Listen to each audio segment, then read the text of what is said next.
j'avais expliqué sur Twitter il y a quelque temps que j'avais enfin reçu cet ouvrage. Israël et la guerre mondiale des religions, géopolitiques et millénarisme. Alors, édité chez Culture et Racine, avec la collaboration de Strategica. C'est la collection Influence, 22 € pour 210 pages. Mais alors, c'est bien, c'est vraiment bien. Donc, eh bien, je vais tenter de réaliser une petite synthèse de cet ouvrage. On a 5 chapitres avec une conclusion et une préface d'Édouard Husson. Husson, désolé si je prononce pas juste. Alors ici, dans la préface de Husson, on a un passage très important, page 21. Le sionisme est fils de la Kabbale, qui est, comme l'a montré Scholem, donc Gershom Scholem, la version juive de la gnose. Donc, pourquoi est-ce que je vous cite cette phrase? Eh bien, parce que, encore récemment, j'ai vu pas mal de gens qui disaient mais le sionisme n'a rien à voir avec le judaïsme, c'est tout autre chose, etc. Alors, déjà, s'il n'a rien à voir avec le judaïsme, eh bien, pourquoi aller habiter sur une terre qui est promise par la Bible, avec le cadastre, etc. Donc, un truc religieux, en fait. Voilà, bon, là, on est dans la contradiction absolue. Voilà. Mais bon, bref. Alors, quand on pense au conflit au Proche-Orient, on se focalise souvent sur les enjeux politiques, les territoires ou les ressources, hein, n'est-ce pas? Mais dans Israël et la guerre mondiale des religions, qui a été publié en novembre 2024, l'année dernière, Youssef Indy et Pierre-Antoine Plaquevent nous emmènent bien au-delà, là où la géopolitique rencontre les prophéties et les visions apocalyptiques. Ce livre, écrit par deux esprits brillants, Indy, qui est historien des religions, et Plaquevent, qui est un analyste pointu des idéologies, n'est pas juste une analyse de plus.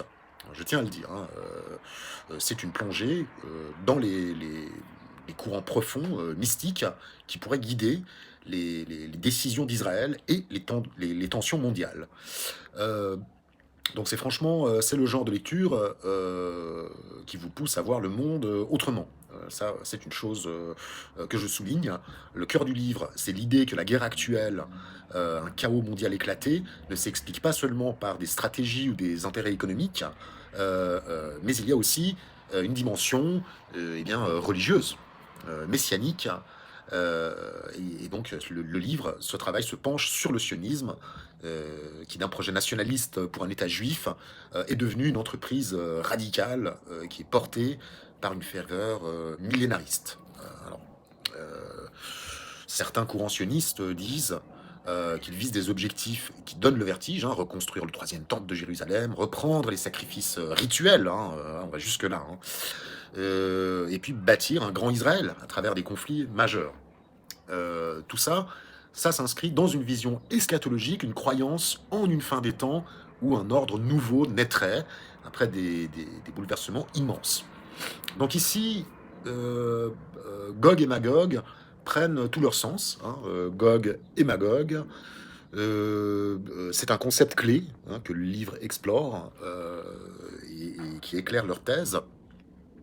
Gog et Magog, dans les traditions juives, chrétiennes et musulmanes, sont des figures ou des peuples liés à une guerre apocalyptique.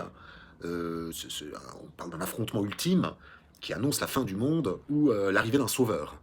Dans la Bible, notamment dans Ézéchiel, Gog est un chef d'une terre du Nord et Magog mène une coalition contre Israël dans une bataille censée tout bouleverser. Donc là, on est en dehors de toute rationalité, hein, bien évidemment. Dans le Coran, Gog et Magog, ou Yajouj et Méjouj, sont des forces chaotiques enfermées derrière une barrière, libérées à l'approche de la fin des temps. Hein, Indy et Plaquevent soutiennent que ces récits ne sont pas que des légendes. Hein. Ils inspireraient certains groupes sionistes messianiques qui verraient les conflits actuels comme un moyen d'accélérer cette guerre prophétique. Et donc, il relie des décisions géopolitiques, comme les tensions autour de l'esplanade des mosquées ou les escalades militaires, à cette volonté de préparer le terrain pour Gog et Magog, perçu comme un pas vers l'avènement d'un messie ou d'un monarque universelle. C'est une perspective qui peut surprendre, mais voilà, les auteurs l'appuient avec des déclarations de figures politiques israéliennes, comme Netanyahou, et une analyse des courants religieux radicaux.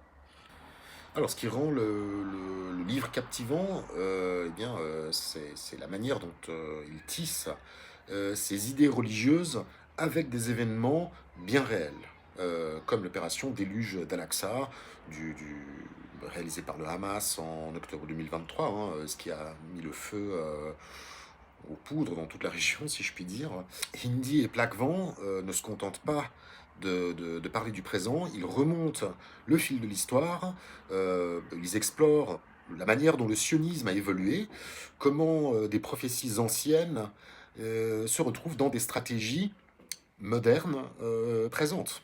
Donc Israël et la guerre mondiale des religions est le genre de lecture qui vous ouvre les yeux sur des dynamiques qu'on n'aborde presque jamais. Parce que vous avez remarqué, hein, quand on parle d'islam, on fait les amalgames entre islam, radicalisme islamique, mouvement politique islamique, hein, l'islam politique, etc. Puis on vous dit que tout ça, c'est pareil. Alors, quand Éric Zemmour, des ultrasionistes, vous disent qu'entre islam et islam politique, il n'y a aucune différence, c'est la même chose, on se rend compte qu'il y a un deux poids, deux mesures lorsqu'il s'agit du judaïsme. Hein. Si vous dites que judaïsme, sionisme, c'est la même chose, exactement comme pour dire islam et islamisme, islam politique, c'est la même chose, eh bien, vous pouvez être accusé d'antisémitisme. À partir de là, voilà, on peut dire que vous faites des amalgames, monsieur, attention, qu'est-ce que vous racontez, etc., etc. Donc, pour moi, cet ouvrage est très important. Euh, euh, il pousse à demander si des croyances millénaires, comme autour de Gog et Magog, peuvent vraiment influencer des décisions aux conséquences même lourdes. Parce que là, on parle de dizaines et de dizaines de milliers de morts. Et quelles morts? Des enfants, des femmes. J'ai encore vu hier une image de fœtus. Enfin non, bref, c'est juste l'enfer, hein, les images qu'on a depuis octobre 2023. Euh, donc, alors c'est pas un livre léger, hein, mais il est passionnant. Il s'adresse à tous ceux qui veulent comprendre ce qui fait tourner le monde d'aujourd'hui, hein, quelque part. Donc voilà, 22 euros, et vous pouvez le trouver facilement, hein, que ça soit sur Amazon, sur le site de Culture et Racines, chez Strategica, chez d'autres librairies. Donc il est un livre facile à obtenir, hein, voilà. Et donc, très belle mise en page. Et voilà, je vous dis à très vite.